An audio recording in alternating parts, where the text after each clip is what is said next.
Like that song Wasn't Me by Shaggy or some sort of MAGA Jedi mind trick. Trump is out to convince you the economy is fantastic and everything is affordable. What's going on with the politics of artificial intelligence? We'll check in on it. We'll also look at another Democratic victory, a polarizing video, says me, put out by the DNC, and the escalation of Republican infighting. Welcome back to the podcast for the 54% of Americans who regularly vote for progress in every election and want to convince their friends and family members to join a majority. This is Majority 54. Well, Trump did this interview with Politico as part of this larger economy week. I guess this is the infrastructure week. Like, it's very clear that Susie Wiles and some of the people around him think he needs to be talking more about the economy. I think they may come to regret that recommendation by the end of this week. But he kicked it off with an interview with Politico when he was asked to grade himself on the economy. Let's go to this clip. Pretty good. But I do want to talk about the economy, sir, here at home. And I wonder what grade you would give A plus. A plus. Yeah, A plus, plus, plus, plus, plus. Well, it's interesting. I mean, it's like, what kind of tree do you think? You're going to answer an oak. Like, yeah, well, I mean, honestly, if he said A minus or something, that would be the news, right? Yeah, it would be. Like, we'll come back around to how voters are perceiving this, but Abby Phillips had like some interesting data comparing the perceptions of Trump on the economy now versus when Biden left office. Now, many Americans would disagree with that grade that he gave himself. A Fox News poll found 76% of voters have a negative view of the economy. Now, that's 6 points higher than how they felt at the end of the Biden presidency. That's really saying something. So this higher is not good in this case. So, I mean, more people think he's doing poorly on the economy. And what she probably went on to say is that Trump largely won the election. I know, like, everybody's got their pet issue that they say the election was won or lost on, but the voters were telling us it was the economy and inflation. So the idea that he is doing worse in the perceptions of voters' minds on the economy is a big deal. I feel like a broken record because whenever we talk about this, I say the same thing, which is he narrowly won the election by telling people stuff costs too much. And then he came into office and he did a whole new regime of tariffs to make stuff cost more. Just doesn't seem like the best politics. The second stop on Economy Week was a rally he did in Pennsylvania. And there's a lot to talk about here when it comes to this rally. But I think when it comes to his goal, which was to talk about the economy, he kept repeating this criticism or dig against the concept of affordability that to me seems like an odd way to use that real estate, that attention real estate that he has. But listeners, you could judge for yourself. Let's listen in. And I said it the other day, and a lot of people misinterpreted. They say, oh, he doesn't realize prices are high. Prices are coming down very substantially. But they have a new word. They always have a hoax. The new word is affordability. So they look at the camera and they say, this election is all about affordability. Now, they never talk about it. They never talk. Thank you very much. They say I'm not allowed to run. I don't know what the hell that's all about, but that's okay. He said 4 more years. You see the new hat? We have 4 more years. Okay, so they were like, you need to go out and talk about the economy. And he was like, got it. I'm going to go out and I'm going to say, hey, shut up. The economy is fine. You're wrong. And what you think you see is not what you see, which is why I opened this podcast by referencing the Shaggy song, Wasn't Me. But anyway. I'm sure somebody has created the supercut. I couldn't find it today, but I was going to try to find a supercut of all of the off-topic comments he made during this speech. It's jaw-dropping, honestly. Like the amount of things he talked about that had nothing to do with the economy. Now, and then again, while he was on the economy, he was often saying things that were inconvenient to the whole Susie Wiles project. And actually, at some points, he's been out loud saying that Susie Wiles wants me to do this. Now, the place he chose is interesting. He was not far from Luzerne County, which was, by reporting, a once solidly Democratic industrial manufacturing hub that swung toward Trump after twice voting for Obama. He won the area 3 times by double digits. including when he defeated Biden, who grew up not too far away in Scranton. But the reason why I imagine he's there now is that it's trending back. So Republicans about 2 years ago had 10 of the 11 seats on the county commission. Now they hold just 3 after Democrats swept 4 or 5 seats last month. So there are some signs that he's got trouble in some of these old manufacturing areas. Maybe they just don't appreciate Trump for bringing all the factories back, Jason. It must be that. Is this the speech where I get my Trump clips confused? I apologize. Is this a speech where he was like, it's not a big deal. You buy a few. Yes. You only need a few of these. Yeah. Yeah. He was talking about pencils. He's like telling people to ration. Now, honestly, like there is a world in which I actually, if there were like a really morally credible leader who had a coherent set of policies and they got up and said, hey, Americans consume too much shit. That actually is the kind of message in the right context that could work, but it was totally divorced from any true moral foundation. It was really to try to deflect away from the consequences of his own behavior, which when we talk about agriculture in a second, will become quite clear that he's playing a lot of cleanup on his own policies. But before we get there, Jason, Laura Ingraham. I think it's Ingram. She had, not exactly, the Young Turks here, had on the director of the National Economic Council for Trump to talk about the economy. And this was a fascinating exchange. Kevin Hassett, but now job openings and layoffs. I know you've seen the numbers, the BLS numbers. The layoffs reached 1.9 million. That's the highest since 2023. So what is that? Is that AI? Is that migrants leaving the country? Is that automation? And is next year's boom in energy facilities and AI build outs, and is that going to be able to really, blunt that effect? Right. Well, we still have to get the government data that we lost because of the shutdown. And one of the things we're seeing is that payroll surveys, where they call up firms and say, hey, do you have how many people do you have working with you? That they're showing much lower growth than household surveys, where we ask people, do you have a job? And so it could be that what's going on right now is that there's a problem with the way the surveys work. And I'll be able to talk to you in a week or so when we finally get the data we need to assess that. Oh, it's not a problem, Ravi. It's just a survey problem. Well, two really fascinating things. One was that's Laura Ingram's version of being tough, but even in her question, the premise is insane. The idea that data centers are going to bring us jobs. If you've ever seen these data centers, they're like, acres and acres of huge computers and no human in sight. These are not creating jobs. They will take away our jobs, which, again, we have a special section where I'm going to talk a little bit about how Democrats should be talking about this kind of stuff. But they're not bringing jobs.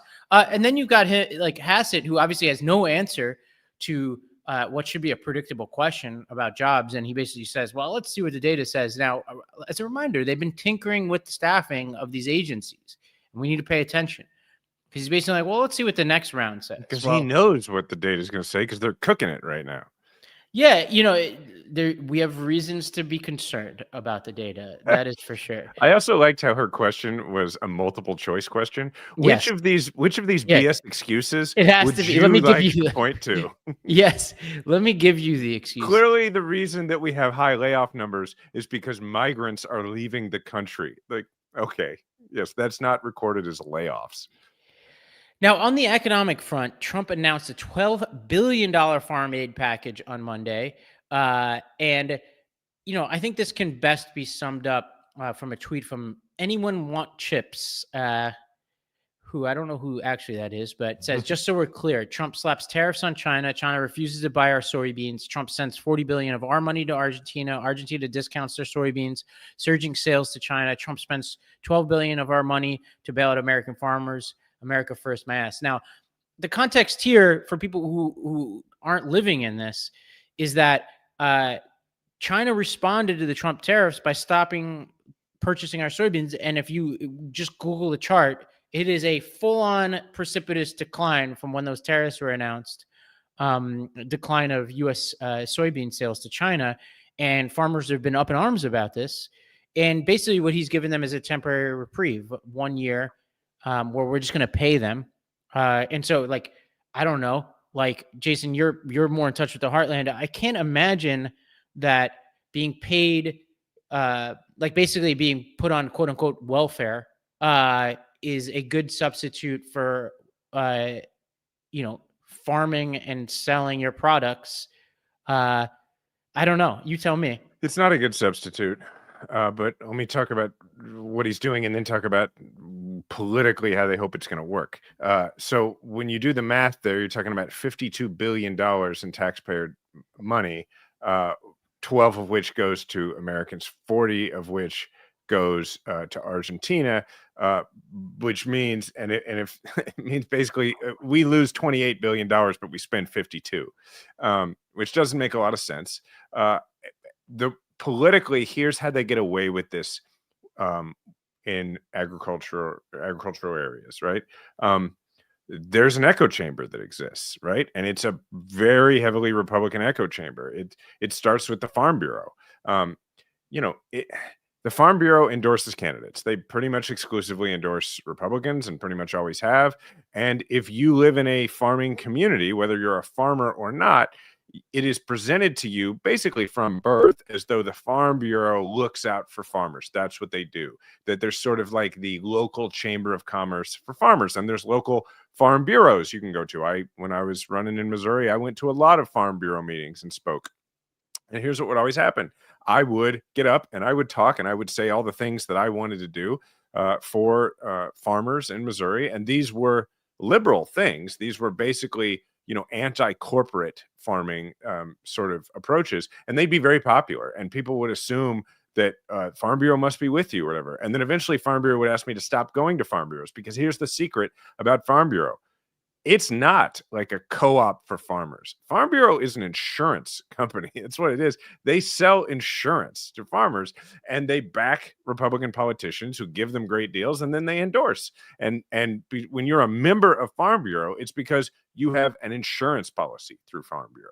And that's the sort of echo chamber. There's a lot of other organizations like that exist, and that's their hope. So I don't know, to be honest, whether it'll play poorly. I think it will with people who are savvy to it, but there's plenty of people in rural America who aren't savvy to all this and may just take it the way Fox News and everybody else is going to hand it to them, which is farmers are struggling and Trump's going to bail them out.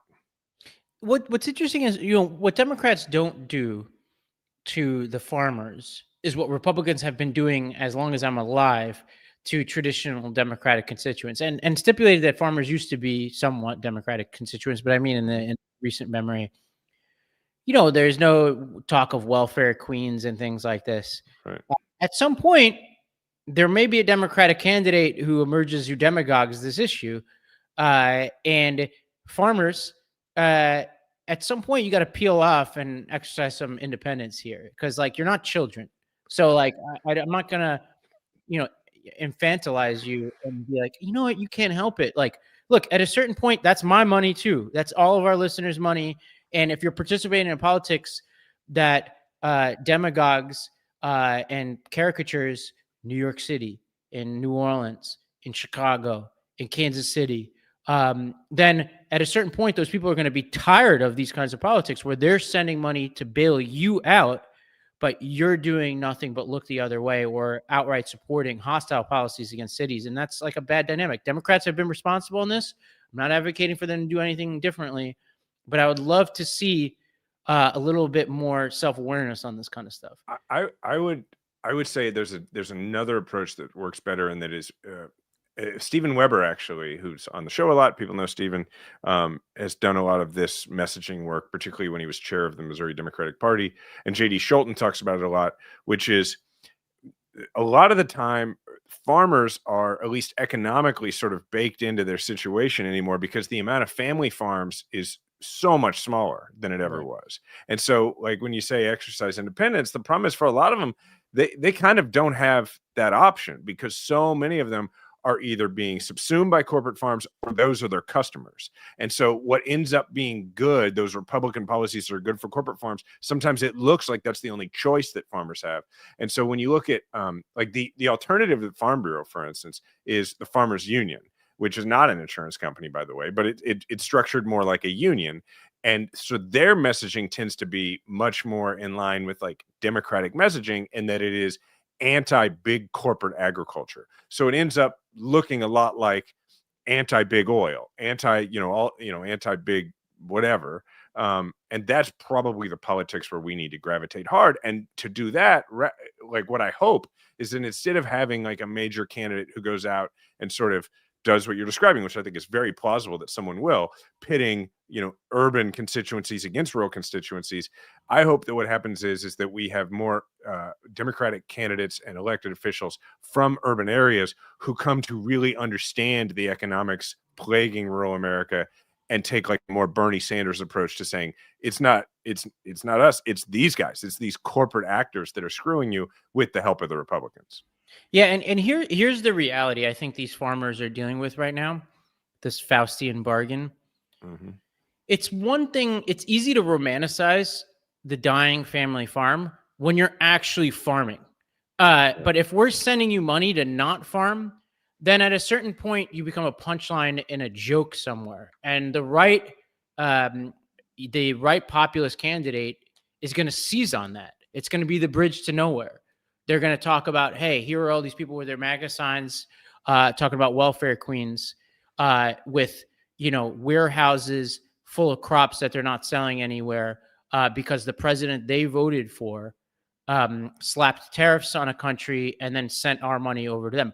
I'm not saying I believe this. Yeah. I want the farms to succeed. I want them in the Democratic constituency. I don't like politics that pit rural versus urban.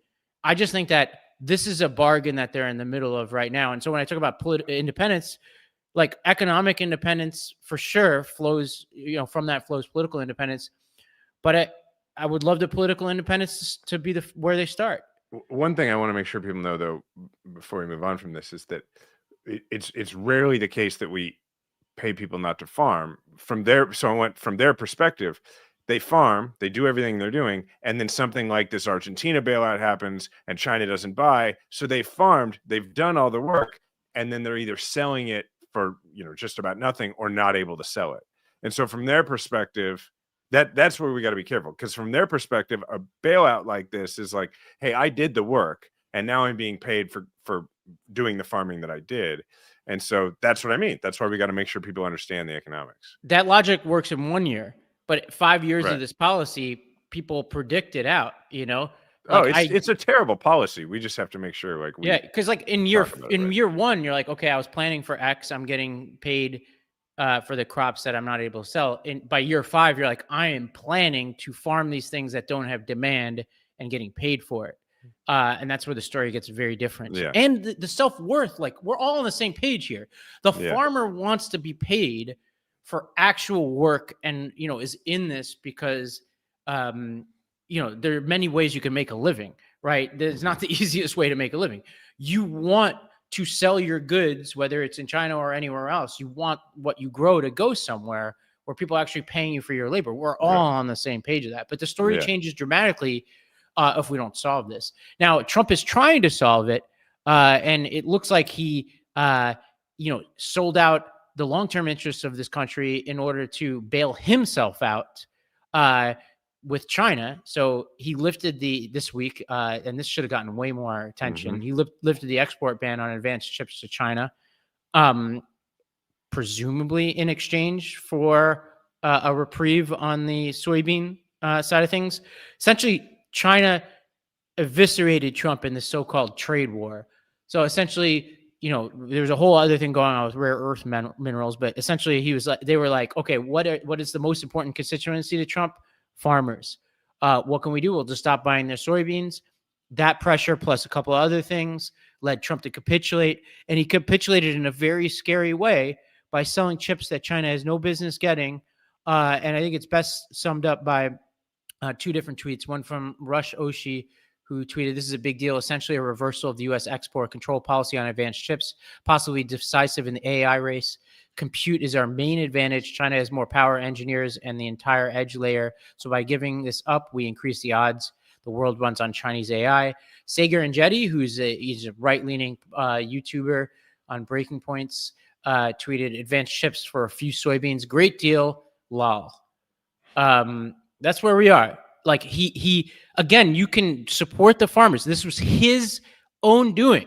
So he's basically selling out the long-term interests of the United States on the most important technological race that we have any shot of keeping pace with China in exchange for a reprieve on something he created. We don't often, there's a lot of things about Trump that stick to the Republicans, hopefully, like bad political vibes.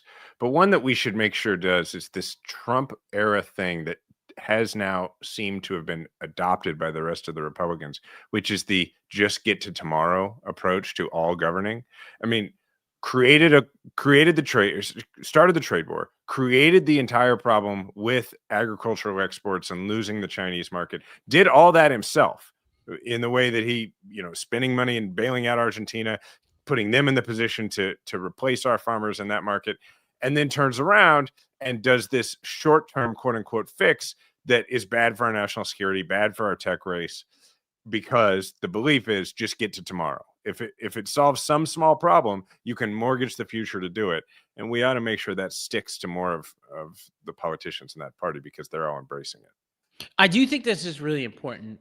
And I think it gets to the soul of America, because I think that we, and I mean we as in the electorate, I know most people listen to this, almost all of you didn't vote for Trump, but like there's a we conversation here, which is Trump is the most short-term president we've ever had, because I think as a society, we're thinking short-term. We're not thinking long-term. The way that this election was waged was about people's economic self-interest, and often on very short-term trends. Like, is inflation up or down over the past year or two?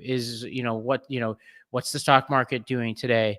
And we lost the arguments over institutions, about civility, about the rule of law. Like, these are all long-term items. And at a certain point, there's so much short-termism that people will feel the pain. The long-term comes, the bill comes. How you message that politically is very tricky. But I have an idea that we'll get to in the next segment. After we take a break, we're going to talk about artificial intelligence and the really important messaging moment that we're in right now. We've got some good news on the electoral front. We've got a very interesting video out from the DNC. You've got the Obamacare subsidies. And then we got some right-wing infighting when we get back. When we relaunched this podcast, it seemed like we had to figure it all out on our own. Scripts, setups, filming schedules, logos. It was super overwhelming. And every day it seemed like we had a new decision that needed a new answer. And when you're starting off with something new, it seems like your to-do list keeps growing every day with new tasks, and that list can easily begin to overrun your life. Finding the right tool that not only helps you out, but simplifies everything can be such a game changer. For millions of businesses, that tool is Shopify. Shopify is the commerce platform behind millions of businesses around the world and 10% of all e-commerce in the US, from household names like Mattel and Gymshark to brands just getting started. The Midas Touch Network is proud to have their own store using the Shopify platform. You can get started with your own design studio with hundreds of ready-to-use templates. Shopify helps you build a beautiful online store to match your brand style, accelerate your content creation. Shopify is packed with helpful AI tools that write product descriptions, page headlines, and even enhance your product photography.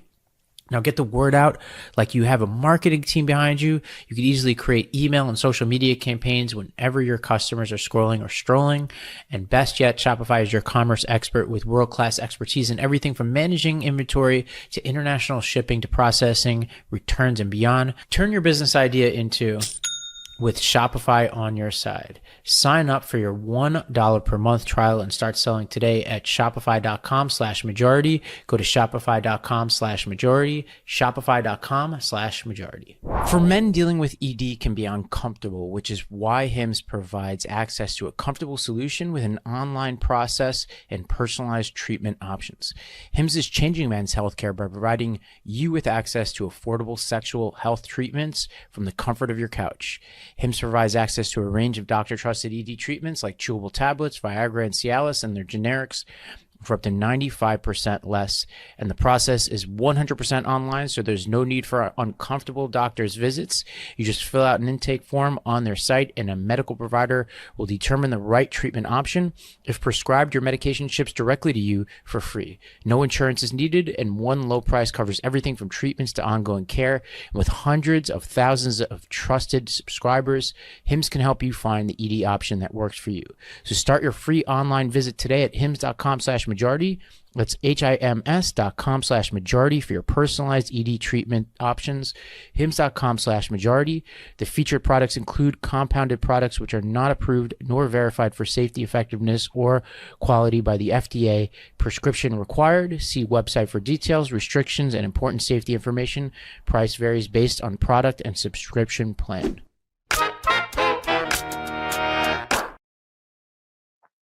Well, let's talk artificial intelligence. Trump on Monday said he would sign an executive order this week that would create a single national rule for artificial intelligence, which has been, pushed by the AI industry. And, in reading between the lines here, when he says he's going to create a single national set of rules, those rules will probably be there will be no rules at the state level. Now, I think it was 99-1 in the Senate.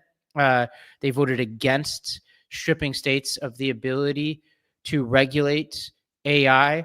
A lot of legal experts are saying that it is going to be very hard via executive order to stop states from regulating AI. It doesn't really work that way usually. No, and Like I pass law, you pass executive order, you win. That's not usually how it works.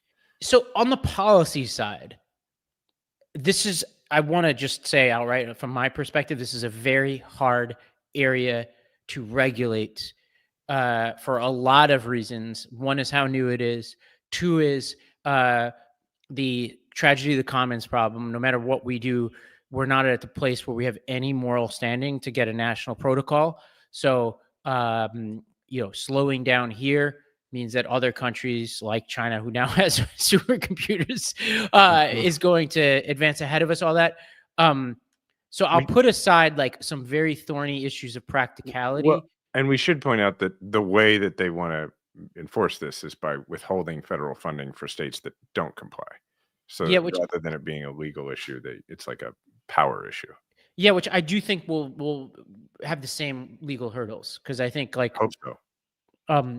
But we can go into that if to the extent people are interested. You can send me messages. I can do something here or on Lost Debate about that. I'm fairly certain that will be treated the same as if they were asking them to do it directly, based on what we know about the way the Supreme Court has looked at leveraging funding that way.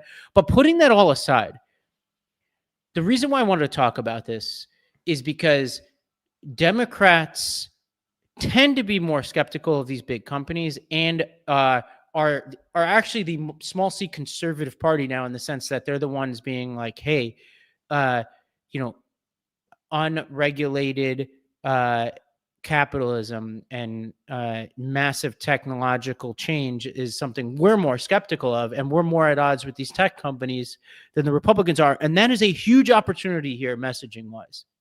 So put aside, like, if we were at Brookings Institution and we're writing white papers, that's one thing. But from a strictly, how do we message to the American public? I think we've got to tap into the growing reservoir of angst, resentment, fear over AI and the power of these big tech companies who are super cozy with Trump, who's giving them everything they want. I think we can't let the nuance here get in our way. I think we should absolutely go hard on this issue and signal that we're standing up to these companies. We're fighting for a like humanity and jobs Mhm. and a future that people can feel safe in. And I think that is winning politics, like complicated policy, but very much winning politics. I agree with this very much, and I would add that the opportunity to do this is now, and it's not likely in a year or 2 Yes. years, because if you start then when AI has more seamlessly interwoven itself into the average American's life, it is a lot harder then to make the argument that now we should take away that thing that may have lowered the price of something or may have done, or is doing this in your job or whatever. And also if it is affecting, which this is going to be the case in many people's lives, if it's affecting people's lives negatively then, and you just start talking about it then, you're going to be beginning to talk about it at the same time that the Republicans begin talking about it, because it doesn't matter that the Republicans are the ones via Trump who have, paved the way for AI to happen much faster. That will not stop Republican candidates from just positioning themselves as we're going to save you from AI. If we're saying it at the same time as them, then everyone's going to think everybody missed the boat on it. So if you're going to step up and say there are dangers here that need to be prevented, and we need the states to be able to step up and try things to regulate it, you have to step up and say that aggressively now. Yeah, and we have one opportunity before. Well, we have an opportunity in the sense that the standard bearer for the Republicans is likely to be Vance, which means he's going to be boxed in for a while on how he could depart from Trump. Which means, like you're saying, like we've got a green field right now to define the party on this issue. Because if you ask the average voter, they'll probably get a sense that Democrats are more skeptical of AI than not. But there's no meat on those bones. So if you're thinking about the candidates for Senate and Congress in this election cycle, and then for the primary for the presidency, we need to be sweeping in the way that we talk about this, and also need to be clear about who the enemies are. Like the enemies are the leaders of these companies, and they are trying to change your way of life and take away your job. It has to be that kind of language, and they are just teeing it up for us right now. I'm going to play 2 clips just to give you and this is just this week. The first is from the energy secretary for Trump, which pop quiz, who is that? I have no freaking clue. Let's play this clip. If you want low electricity prices, what you want is the ability to build infrastructure, to build new power plants and keep the ones you have open. And you want to build demand growth. You want new factories in your state. You want businesses to expand, and you want to build data centers. I know they're controversial, but if you look at the states that have growing demand for electricity, they have flat or declining electricity prices. So this is important. There's this movie with Pedro Pascal and Joaquin Phoenix called Eddington or something like that. I don't know if you've seen it. It's like a Western style COVID. Pascal plays the masked up Democratic mayor, and Phoenix plays the gun toting sheriff of the same county, and they're running for mayor against each other. It has some really interesting parts to the movie and some really stupid things. But in the end, the whole town rips itself apart. But in the end, spoiler-ish, but this isn't really the spoiler of the movie. They just show the data center opening, essentially being like, we all lose because we're being distracted by this. And actually the most important thing is happening over here. Democrats locally, because the local brand starts, Democrats everywhere need to oppose these data centers everywhere. There's going to be an argument about jobs, yada, yada. Just put up pictures of these things. Like I have a friend, I won't say his name, but who is part of the construction of these things. His company is very involved in this and says it's the most eerie thing you've ever seen. You walk into these things and just city-sized warehouses filled with these things. And yes, they pull from the grid and tax your electricity grid. We need to be opposing these at the local level. And then at the national level, we need to be much harder on these companies and the way they're trying to change our way of life and our economy. I don't really unpack this for me. I'm not there on data. Like I don't know enough about the issue. Like, so basically they're building data centers, and it's like a Hunger Games thing, kind of like when Amazon was doing these, like every city you vie for whatever. You're building these huge data centers all over the country that are basically just housing these GPUs that eat up a ton of electricity and are the compute power for GPT and all these other things. And every big tech company is racing to build as many of these things as possible. And a lot of people who are talking about like there's an AI bubble, right, point to the fact that there is more spend on quote unquote capital expenditures from these companies than we've seen on almost anything in recent memory. And they have a relatively short shelf life. There's a debate about how much, but let's say 5 years per GPU, and then they all have to be replaced again. And so that basically, if you don't make back the money that you've been spending on these GPUs in 5 years, they're kind of a waste. It's not like building train tracks, which was the last time, like is like the historical analog to a bubble. There was a rail bubble in England, for example, or even the WorldCom cable, the bubble that happened in 2000, where we wound up using those fiber optic cables eventually. These GPUs will not be used after 5 years. So they're being built all over the country. They're pulling from electricity grids. He's wrong about them driving down electricity. Right? It's a causation correlation thing. There are many other things going on there. Obviously, when you tax the grid this much, it's going to increase energy prices, and it's horrible for the environment. There's all sorts of stats about how much of our electricity is coming from these things. But more importantly, he said it. They're so unpopular. Like he knows they're unpopular, and we need to hang this around their neck. If we're muddy on this issue, we're giving up. They're going to be the symbols of the economy that we live in. And if we're supporting these, I think we're in a dangerous place. That's really interesting. Here's another clip that has been making the rounds. This is Sam Altman talking about parenting. And do you use ChatGPT when raising your baby?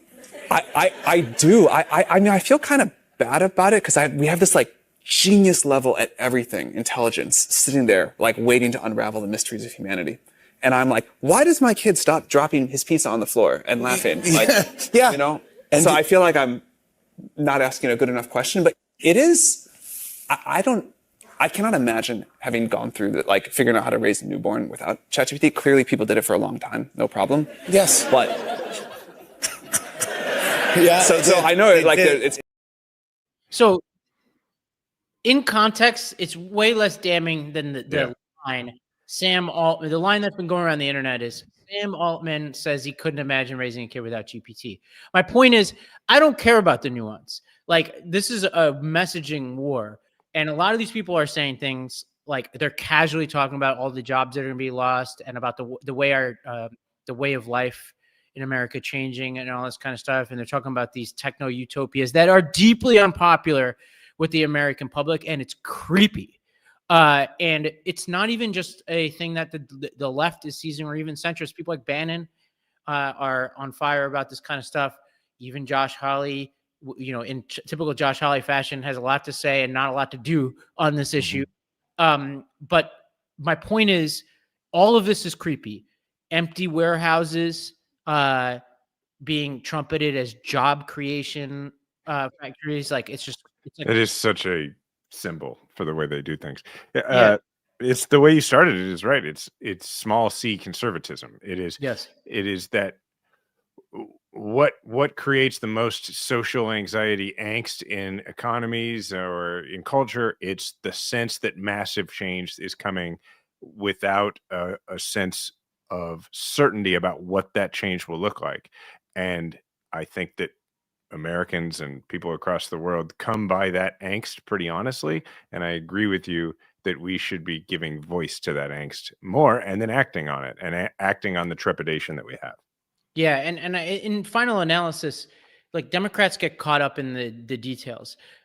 Scott Adams, who's a total crank, said one really interesting thing about Trump when he first won, which is that voters didn't care whether he would do the exact things he promised. They just wanted to know that he was directionally correct.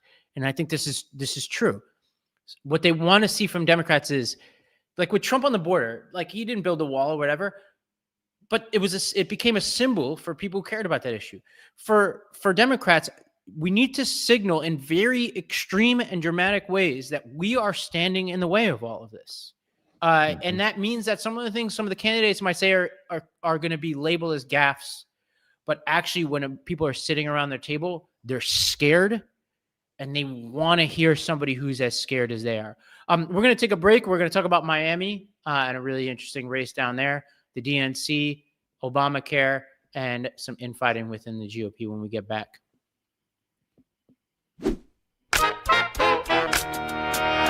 Last minute shopping during the holidays is the worst. You're probably running out of ideas of what to buy. The stores are packed, and forget about finding parking. Aura Frames is the best last minute solution with a gift that feels thoughtful and personal. I typically struggle with ideas for what to buy my family and friends, so I tend to put it off a bit because I want to get them something special, something memorable. And Aura Frames, in my opinion, is the best gift for that. Here's why. Aura Frames lets you share photos or videos from any device, and they'll instantly appear on the frame wherever it is in the world. It could be at your home office or even someone's home across the country or world, wherever you want to share. Like a good idea here is, if you got kids, grandkids, nephews, nieces, you can give permission to some of your relatives to link up to one of the picture frames in your home or picture frames, and they could just send you updates on what their kids look like, what they look like, what they're doing, etc. Actually, I should do this with my mom because she never knows where I am in the country or the world. Aura displays photos in true color and automatically adjusts for the light level of the room. At night, when you turn out the lights, your frame also just turns off to save energy and helps you sleep. And speaking of time, it only takes about 2 minutes to set up a frame using the Aura app. Just download the Aura app and connect to Wi-Fi, preload your photos before it ships, and keep adding from anywhere, anytime. Add a message before your gift arrives, and then share photos and videos effortlessly, straight from your phone all year long. Every frame comes packaged in a premium gift box with no price tag, so it's ready to gift. You can't wrap togetherness, but you can frame it. For a limited time, save on the perfect gift by visiting auraframes.com to get $35 off Aura's best-selling Carver matte frames, named #1 by Wirecutter, using the promo code Majority54 at checkout. That's auraframes.com, promo code Majority54, and this deal is exclusive to listeners, and frames sell out fast, so order yours now to get it in time for the holidays. Support the show by mentioning us at checkout. Terms and conditions apply.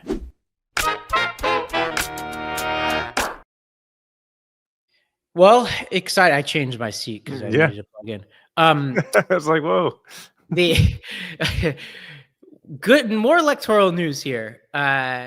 Miami elected its first Democratic mayor in 3 decades. Now, it's not the most powerful position in the world, but this is great news. Eileen Higgins defeated Republican Emilio Gonzalez. It looks like right as of now, it's 59-41, so not close. And Miami, people have probably blocked this out of their minds, but I can remember a couple of elections recently where we're waiting for some miracle in Miami and actually winds up going the other way. So this is promising news in a really important area. It's so interesting that the Miami mayors have been Republican for 3 decades. It just reminds you that Miami proper is got so much money in it. A lot of money, a lot of Cubans. Yeah. Yep. So the Cuban politics is tricky. And I find Miami, like New Orleans, I heard Key West is like this. I've never been to Key West, but people tell me I would love it. There are certain parts of America that are almost like their own countries. Oh, for sure. Parts of Texas, I imagine, are like this. Miami is definitely like that. Yes, it is. It is its own culture. It's why it's a lot of fun to visit. But you definitely get the sense that, okay, you're at the edge of this country. Well, there's like whole neighborhoods where you're like, oh, this is Russia. We're in Russia. I see. And then, another neighborhood. Oh, it's Cuba. Okay. Right. Yeah. Well, okay. You got something. Yeah. Okay. This video, which you and the producers shared with me. This is a video put out by the DNC that basically it starts with a Harrison Butker missed field goal from the Chiefs. Then it shows Trump a little sleepy. Now we're watching Mahomes, throws an interception, and then it comes back And now we see Trump stumble up the stairs of Air Force One. Then Rashee Rice gets hit really hard and drops a ball. Then we see Trump hit a golf ball into a sand trap. Then we come back and Mahomes throws a pass to Kareem Hunt, which he doesn't catch. And then Trump looking bored at some meeting. And now we have then a catch that was not made by Travis Kelce that turns into an interception. And then Trump hits a golf ball off into the rough. And the caption for this on Twitter, when the DNC put this out, was washed. Now, you all sent this to me. I was like, oh, this is funny. Well, to be clear, I didn't send it. I just thought it was good. Yes. Okay. And I get that. And I am trying to separate my Chiefs fandom from my political punditry here. But what I see happening here and what concerns me is I guess is this. I have a question. Do you think the person who decided to do this, the DNC, thought that the Chiefs represent MAGA because of Harrison Butker, or is this like we as America are tired of people like the Chiefs dominating everything? Yeah. So we're going to compare it to Trump. I'm not sure what it is. It's not clear. Well, I want to just say at the outset that between my positions on farming and what I'm about to say, that people in Missouri, just save your DMs. I understand. Like, we do this every year, whatever. I love you guys. I love the farmers too. But yeah, okay. With that out of the way, just real talk. My perception is that the Chiefs are unpopular, and in some ways, in a way that are flattering. It's like why people root for the popular kid to stumble in school. It's like people don't want to see that much success, and there are elements of the Chiefs that are uniquely annoying. But there's always these things always have some, with the Patriots, there were quirks with Belichick and Brady, and to a certain extent Kraft that were annoying. I think with the Chiefs, whether it's Butker, which we can all acknowledge he's incredibly flawed character, and every team has those. We've talked about him, but there's just more scrutiny with the Chiefs, and he's uniquely outspoken in some ways. I'll leave Mahomes alone, and I respect you enough not to go there.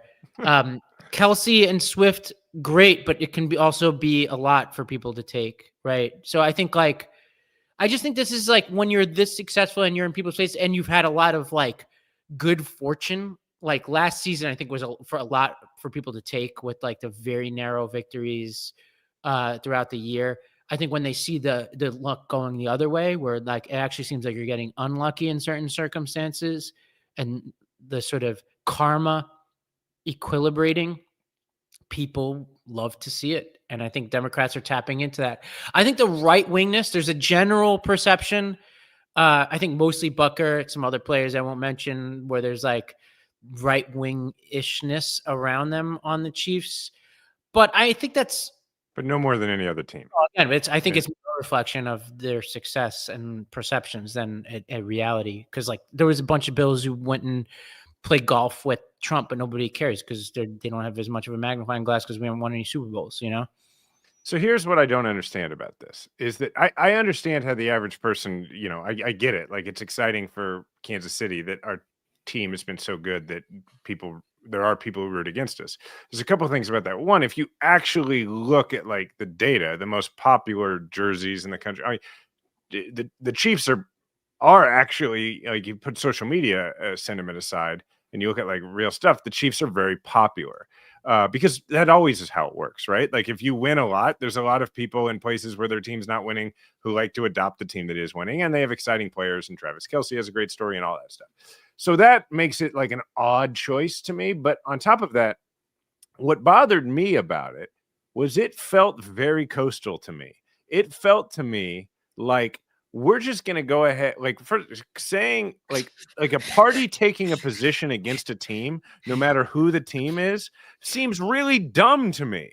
And I'll look at this up because look, I know Missouri's a red state right now, but I know an awful lot of people who are working really hard to convince people in the state to not be Republican. And the same is true in Kansas, and the same is true in Nebraska, and the same is true where by the way, there's a competitive congressional seat there. And then the same is true in Oklahoma. And it's it just doesn't make any sense to me for a political party to pick a side like it just seems real dumb to me. And then and to do it in such a way where you're basically saying Trump is the Chiefs and the Chiefs are Trump. So if you like this, we don't like you, and you should it's David Axelrod said after the 2024 election, or maybe it was, I don't remember when it was, when we had him on, and he said, if you tell people that they're not your voters, they will believe you. And this feels like that to me. So I'm gonna zag the other way, and then audience, I promise this will be my last word on this, because I imagine you and I are the only two people who really care about this video. Yes, I think that's but right. it's like, but it just seems like a real unforced error to me.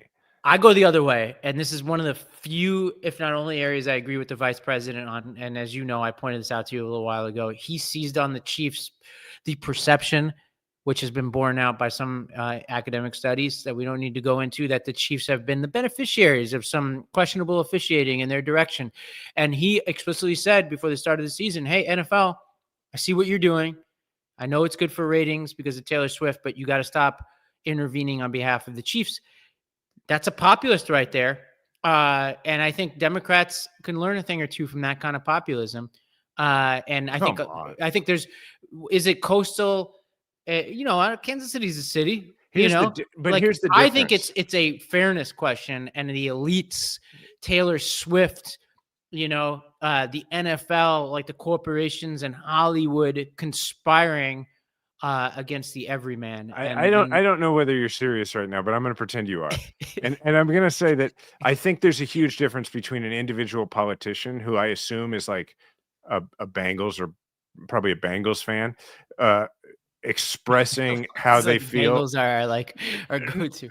No, but my point is like when I was running statewide and I'd be in St. Louis and I would talk about being a Royals fan, I would have staff that would be like, hey, we're in St. Louis, don't do that. And I was like, look, real sports fans respect a person who's like, hey, this is what my fandom is, and they don't fault you for it. But I think it's different when the social media account of a political party is sending the cue that like being happy about the Chiefs losing is part of being a Democrat. And I mean, like, I'm looking at like my social media, like before I even said anything about it, I had people going on Twitter and saying to me like, Jason Kander, did you see this? I'm genuinely irritated by this. Being antagonized by the social media team for my own political party seems unnecessary. I said I was going to talk about it on the show today, and somebody was like, I despise the Chiefs. They helped move. This person claims they helped move the Rams out of St. Louis, but this is idiotic. The Democrats' social media team is embarrassing. People are, and somebody else is like, it's insane that they've left this up for over 24 hours, even with all the people who are asking them to take it down. It just seems perilous to me. Like I hate the Yankees, but I don't want to see the DNC social media account be like the Yankees are the evil empire, which I believe they are. The Yankees are the evil empire, and anything bad for the Yankees is good for America. Like, I don't want my party to take that position, is my point here. Well, I'll give you the final word on this, because we've got an equally important subject to talk about, which is healthcare. We've got the Obamacare subsidies. I agree. We've got the Obamacare subsidies expiring, and right now, Republicans don't seem to have much of a plan. In a Monday interview with Politico, Trump refused to endorse continuing the expiring subsidies, even though there are certain Republican members of Congress who really want him to. Mike Johnson he seems like he's floating and suggesting that they're going to do some kind of expansion of health savings accounts, which is news to his own members who've been throwing anonymous quotes all over these articles saying that they've never seen any plan. This seems like a big deal. And I suspect that when these things expire, it's going to take a couple of months, but we're going to see some kind of herky-jerky reaction a la the farm subsidies once they realize that they're in a world of hurt. Yeah. This whole thing where they're like, oh, these things are going to expire. We've never made a plan about what to do about that. And we've been saying for 15 years now that we have a better idea than Obamacare. And now we're just going to, like, as a group of members of Congress, come together and come up with a fix for this that's a completely new healthcare regime. we're just going to do it on the fly last minute, like it's a test we're cramming for. I don't care that you have the majority in both houses of Congress. You're never going to pull that off. It's not going to happen. It's completely unrealistic. We had full majorities and the presidency when we passed Obamacare, and we still had to make concessions, and it still took forever, and it was still a messy process, and it took forever. I will say it twice. So yeah, they're just going to let them expire. And you're right. He may do something like what he's claiming, which is he's just going to try and send big checks to people to cover their premiums. That's not going to get it done. You know why? Because their premiums are still going to be high, and people aren't going to say, oh, well, I'm taking, when everything costs more and more all the time, this check that I got, which is probably not going to be equal to the amount that their premium has gone up, I will just allocate it over there and then not think again about it at all. No, that's not going to work at all. It's going to really hurt people. You could see that, like, the wily communicator that is like deep inside of Trump resurfaces a little bit, but he doesn't have the attention span or ethics to actually propose anything meaningful here. So like when he's being interviewed about this, he's kind of pointing to the complexity. He's like, I don't want to bail out the insurance companies. And like, there's probably somewhere deep inside of him where he understands how complicated and dumb our healthcare system is. And like the fact that a lot of people are getting rich on the backs of everybody else, including the government and consumers and everybody else. And that is like a winning message, but he's not willing to put in the time to propose any meaningful change to it. Like, this is why like a more capable version of Trump would be even more dangerous than the one we have now, because when he does things like Trump RX, like, which who knows whether that ever happens, these are the types of things that could move the dial, both in terms of our healthcare system and the popularity of Republicans. But he's been such a mess as president that he has been unwilling and unable to see these simplified ideas that he's campaigned on through, Well, think about the logic here. It's like, I want the people to have the money, not the insurance companies. Okay, but you want me to pay the money directly to the insurance company? Like, just no. And in the meantime, like, if you don't put this subsidy out or this check out in a timely way, which you won't, people are going to have to they're going to have to change their health insurance, which is a huge pain in the ass. It's ridiculous. It's entirely ridiculous. And it completely takes away the bargaining power that the government has to actually address what the price is going to be of Obamacare when they're the ones setting the subsidy. And like, this gets to the next elections, right? It's like Democrats talk about simplicity, talk about, and I know that there's a debate about, universal healthcare and Medicare for all and all that. I'm both for it morally and politically. I think these types of very simple one-sentence ways of explaining how we're going to fix things work. And at the moment, let them implode on this issue. Even though everything is very complicated, the complexity is playing out in ways that are very simple at the moment for Republicans, which is people don't have money for healthcare that they had before Trump took office. So that's a very simple message. Now, a couple other issues here to keep an eye on. One is there's a debate playing out about the release of the video of the second strike on that boat coming from Venezuela. And I'll read a tweet from Isaac Saul that just tells us what we should keep an eye on here. He says there are two competing stories about the second boat strike that killed a pair of alleged drug runners. Hegseth has the footage, but is non-committal on releasing it. This is obviously odd, given how gung-ho the administration has been about blasting these videos across the ether. So I don't know if there's much to talk about there, Jason, unless you want to add something, but I just think keep an eye on this.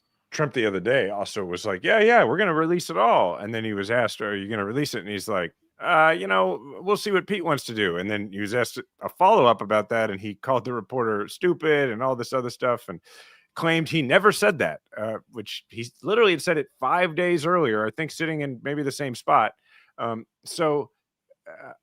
I think the reason they've been non-committal about releasing the video is because it very clearly shows two defenseless people clinging to a shipwrecked boat, murdered by the United States of America. That's probably why they're non-committal. Well, a little notice detail also from this week was the woman from Venezuela who won the Nobel Peace Prize smuggled herself out of Venezuela in a little boat. It seems Oh, like really? I to didn't try to see get that. to Oslo. She's not going to make it in time. But these are the kinds of things. It's like, who's to say they wouldn't be like? She's at risk from our own country. Imagine if they knocked the person who won the Nobel Peace Prize out of the water. Like we're one stupid Pete Hegseth moment away from something like that. But something else happened that while we were recording, or right before we recorded. So yeah, just before we went on the air, it was reported that the United States has seized an oil tanker off the coast of Venezuela, which is a major escalation in this, whatever we're calling it, this conflict with Venezuela, where Trump has been very open about saying that there may be land strikes in Venezuela. The bounty keeps going up on, the president of Venezuela. It's crazy. Like, the reason I wanted to bring this up is, one, as Jeremy pointed out when he and I were talking about it before we went on the air, like seizing an oil tanker and just holding it hostage in this way is what like the Houthis do. It's what like Middle Eastern terrorist groups do. We have whole, Navy and Marine units that patrol those waters to try and stop that kind of thing over there. And now we appear to be doing it. But more than that, we are marching toward some kind of war with Venezuela.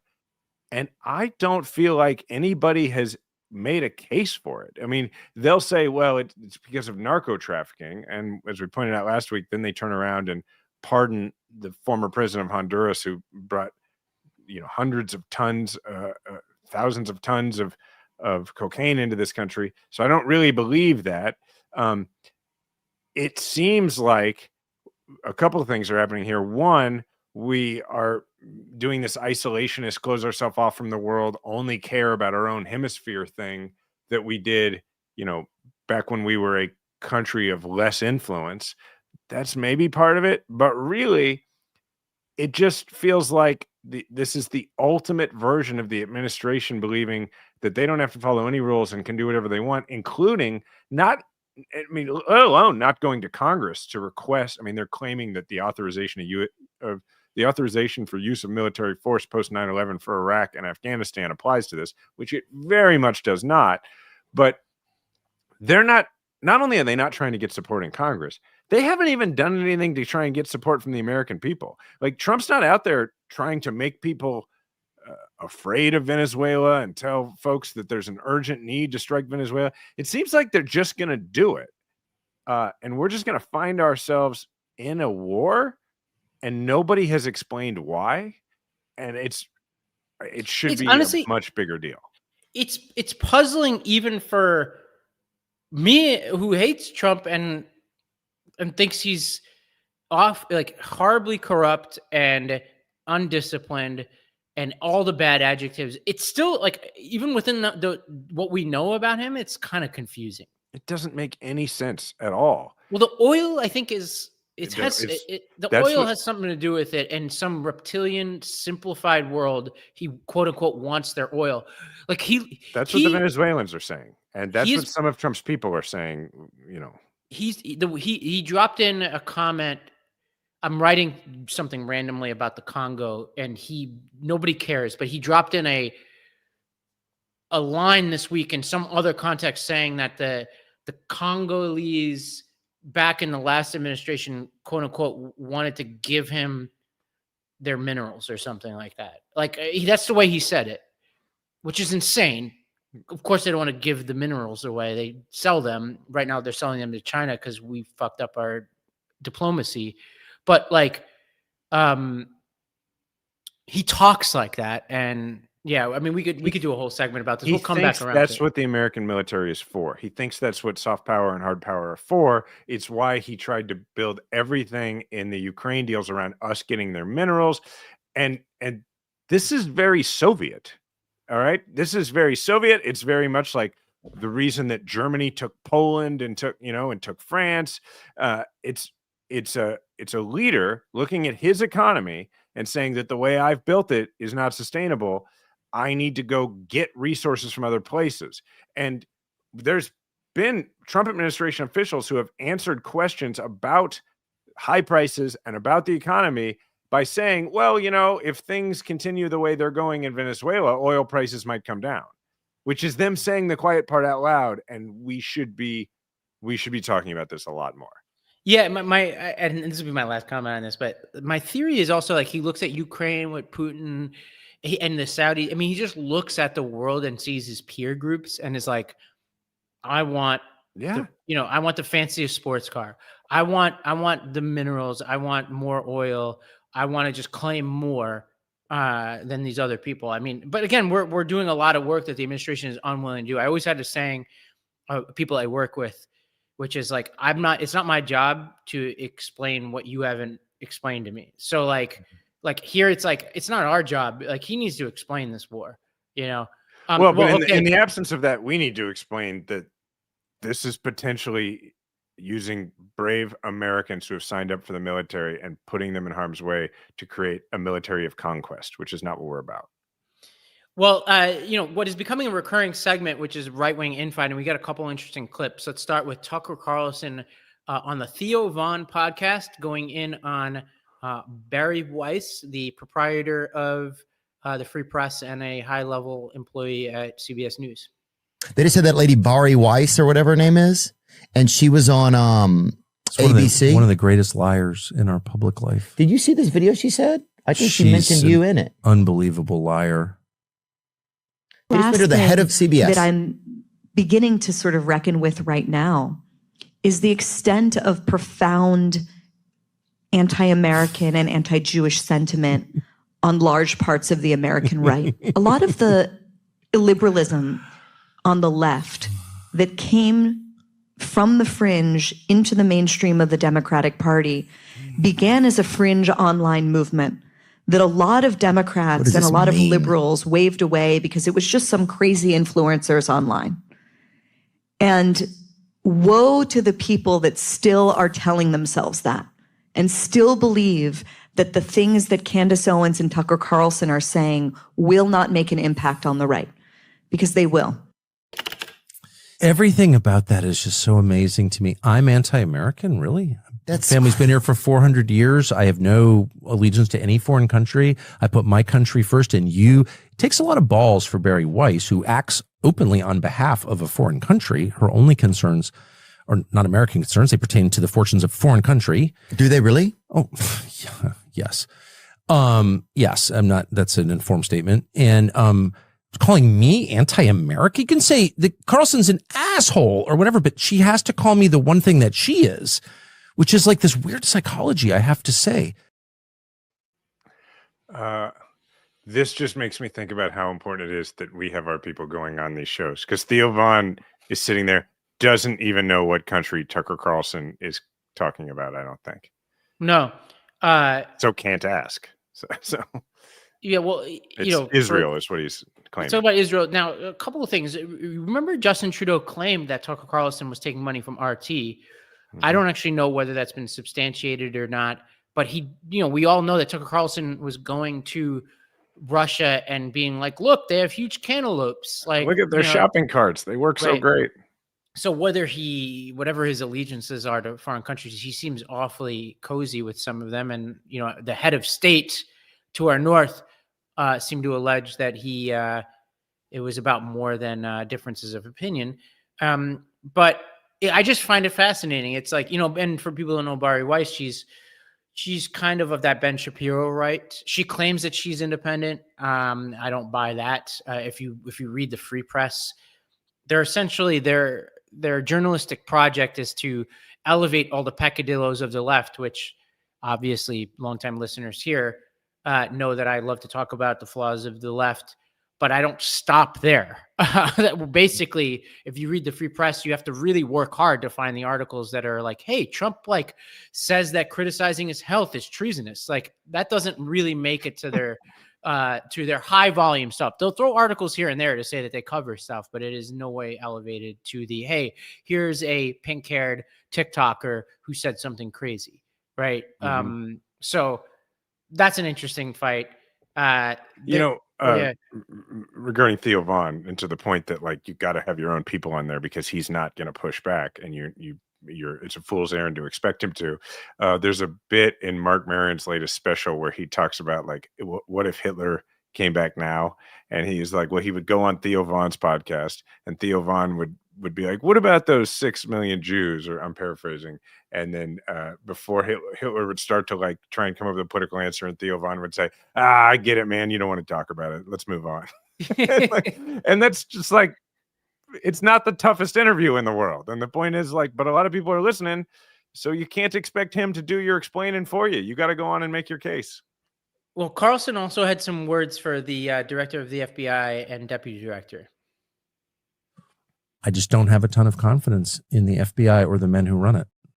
And I'm not saying that out of ignorance at all. That's a scary part too. I'm not alleging anything. I'm just saying No. I think it's really important that we have that. Yeah, and also I have I never wanted to dumb think Twitter any of this. shit. Like leaders of the FBI are on Twitter. Like what?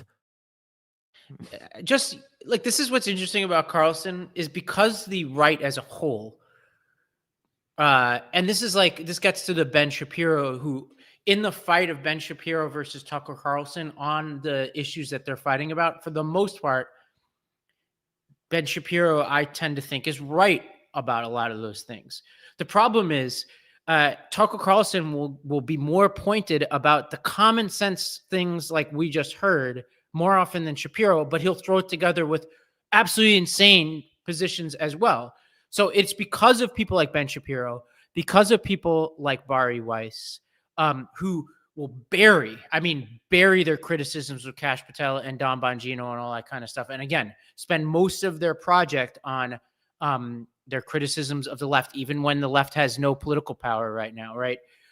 It's because of that clips like what we just saw at Tucker Carlson ricochet throughout the internet, because be like, oh, somebody on the right is willing to say the thing that every person with eyes and ears notices about our FBI director. It was a punchline. Even my father will laugh when I talk about Kash Patel because it's so patently absurd. And people don't know my dad is a huge MAGA guy. Like no sensible person defends Kash Patel. When I think, because we do these, and when I think about rivalries like Shapiro and Carlson and all these, I see people not really fighting over ideology. I see people fighting over market share, but that's exploitable by the left, and so we should continue to make sure that we are, like highlighting these divisions because it's helpful. But it's important to remember that, like, for those who are out there trying to figure out, well, which one do I agree with? The answer is you don't agree with either one of them because they're not taking ideological positions. They're Coke and Pepsi, who they want all the market share, and they're just two versions of the same. Like, yeah, I do think Ben Shapiro has a genuine problem, obviously, with anti-Semitism on the right, and I do think he, and I'm glad he speaks up about it, but I don't give him that much credit because I think he speaks up about it because he doesn't want to lose people to those folks. He makes money on all of this. Well, okay, it looks like we're running out of time. Jason, one for us very quickly on this. It's cold here, man, and I am trying to structure my winter in such a way where I never go 3 consecutive weeks really, really cold, and we'll see how it goes. That's my plan this winter. Nice. You're in Costa Rica. Tell me all about it. I'm in Costa Rica. Yeah, I've been, it's my annual, like I have more and more friends who come here now for the holidays, for Christmas. And so I've got like 5 groups of friends coming now this year. And I'm here for the next 6 or 7 weeks, surfing, playing tennis, working on another book. Just living life. So having a great time. Growing your hair, surfing, and enjoying the warm weather. Actually cut it. This is me cutting it. I cut it before I came here. It's just very long. A good way to live. A good way to live. All right. You can follow Ravi's adventures in Costa Rica and elsewhere around the world at Ravi M. Gupta. You can follow whatever it is I'm doing at Jason Kander. Please leave a 5-star review. Thank you to the Midas Mighty. Remember, we all have a platform. Make sure to use yours today.